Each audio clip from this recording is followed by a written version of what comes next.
All right, guys, so this video is on chromatography, something new, something we didn't do last year. Generally speaking, this is the first lab that we do in AP Chemistry. I'm going to post some of the lab material with this. I would like you to read over it. You don't need to do the lab at home. Obviously, you don't have the stuff. But I want to walk us through it. I haven't yet determined how exactly I want to do my labs. Some of them I know I'm going to film and put up, but some of them I want to do with you guys in the event that we come back to school. Because I don't know if we're going to come back to school, I haven't, made that decision yet. So in the meantime, I'm going to teach you the lab as we do them. Sometimes we'll go a little further than that as far as like a video of the lab itself. But in this particular case, I'm going to use a whiteboard here and kind of walk you through it. All right. So here's the deal. You have a solution and it's homogeneous, right? So when you look at a homogeneous solution and you have a bunch of ions in that solution, you have no idea what's there because you can't see them. They've dissociated. And so there's no way to kind of just look at it and tell it apart. In this case, the lab that we actually do in the class, these are the ions or the compounds, the ionic salts that I give you that we put in the solution. And I mix and match them. So everyone has a different combination. Then we also have each one in a container by itself. So the question that we want to answer is, how can we determine what's in the solution? The answer is, in this case, chromatography. So this is how chromatography works. You have a piece of filter paper, all right, and you draw a line in pencil. Very important to use pencil, not pen, down here at the bottom. And we call that the start line, okay? And then we take our unknown sample, all right, so whatever unknown I gave you, and we blot a little bit right there. Sometimes we call that deposit, all right? Or so we say we're going to deposit the sample, the unknown solution, on the start line. And it's really important we get it right on the start line, okay? Then we blot known samples, okay, at different distances down the start line. Now, a couple new words that go with chromatography. The first one that we're going to talk about is called adsorb. That's not a typo. It's not absorb with a B. This is adsorb, all right, with a D. Absorb means to like draw in. So like paper towels are absorbent. Adsorb means to stick to. So the components in this unknown mixture are going to stick to the paper to different degrees. So we know that some of these ions, maybe all of those ions, are present in that unknown mixture, and they are going to be attracted to, by intermolecular forces, the paper to some degree, okay? This is called the stationary phase. Once we've blotted everything down on the piece of paper, we've got it sitting there. After we've done the blots, we move to what's called the mobile phase. And in the mobile phase, we actually use a solvent to run the chromatography, okay? So you take your filter paper, and I actually have a piece here. Let me grab my piece of filter paper. Just a moment. All right, so this is a piece of filter paper, right? We label the start line. We have everything there. We actually curl it up, and we take a little piece of tape. We tape it together, and that way we can sit it down into a beaker full of solvent. And the solvent never comes up past the start line, okay? So we leave it in the solvent. And the solvent, all right, as time progresses, it starts to move, right, up through the filter paper. And we want to stop it before we get to the top. And as the solvent moves through the paper or elutes through the paper, there's another vocab word for you, the components in these blots are going to dissolve into the solvent just a little bit, right? Some of them will dissolve a lot. Some of them will dissolve just a little bit. But as the solvent moves, it's going to pull those dissolved molecules along with it. Now, something important to know in chromatography, because we are fighting against gravity, the solvent is actually moving by capillary action.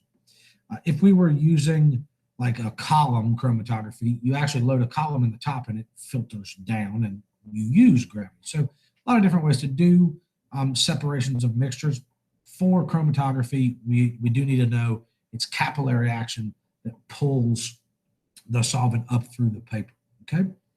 Now, when the solvent line gets near the top, right, because I don't want it to go all the way to the top, I stop it. I pull out, I pull this out of the beaker full of solvent, I open it up, and usually what we do is we tape it to the lab bench and we let it dry. We let it dry overnight. So the solvent evaporates away. And when the solvent evaporates, it leaves behind the dissolved unknown ions, however far they progress through the paper. The next day we come in, all right, we do this side first. So I should probably put a 1 there. All right, and then 2 right here. So the first thing we do is we actually spray this dye on the chromatography. So for this lab, we use a dye. Not every lab needs one, but for this lab that we're going to be doing, you spray a dye on it. And then we can actually kind of match the deposits to different ions. So in this case, my unknown didn't have any silver, right? Let's say the silver only went this far. There's no match. So I'm like, all right, well, there's no silver in there. But for this one, I can look, okay, well, that's probably cobalt. And that one's probably iron. And that one is apparently copper, right? You never know which one it'll be until you run your chromatography. But this helps you determine what was in your unknown mix. Now, there is a way, like we could stop there, right? If we were not an AP, if we were just, learning the basic, we would stop here. We'd say, okay, that's good enough. But that's not real life, right? In chemistry, we want to quantify with numbers and be able to compare our results to the results. So there's actually a step further. And you will find a lot of times in this class that we just, we'll talk about, okay, now let's take it that next step. So here is where general chem becomes AP or dual enrollment chemistry. The RF value is the value that we kind of use, we calculate, that lets us compare different movements in the chromatography filter paper. So to find RF, okay, you do the distance traveled divided by the total distance. So we have two things here. We have A and we have B, ion A and ion B. So this is obviously my unknown, okay? And these are known, so we'll just say, whatever they are, silver, gold, whatever you want it to be. It doesn't matter. We use a ruler, okay? And we set that ruler down and we measure the distance from the start line to the solvent front. And that is our total distance. We also measure the distance from the start line to each individual dot that we want to calculate the RF. And that's the distance that they travel. A looks terrible. Distance that they travel, all right? Now, I've calculated these for you. A's RF is 3.5 centimeters divided by 4 centimeters, right? So we know that the centimeters cancel out. We have an RF value of 0.875. That's this one. For B here, we'll highlight. Okay, there's A. For B, all right, we would expect the RF to be lower, okay, because it didn't go as far. And sure enough, when we look at it, we get 2 divided by 4, we get 0.5. Now, comparing and contrasting the RF values is great, all right? We can say, all right, well, A had an RF value of 0.875. Let's say when we measure this one over here, right, it looks like our solvent didn't go quite as far. So this number is going to be slightly different. The total distance is going to be slightly less than 4 centimeters. So we're going to have a slightly different answer, but if they're close enough, right, that lets me compare this RF value for A to the RF value for, say, this known dot over here, and I can determine with reasonable certainty that this compound and this compound are the same. Now, how can we apply this into an AP test or a dual enrollment test level question? All right.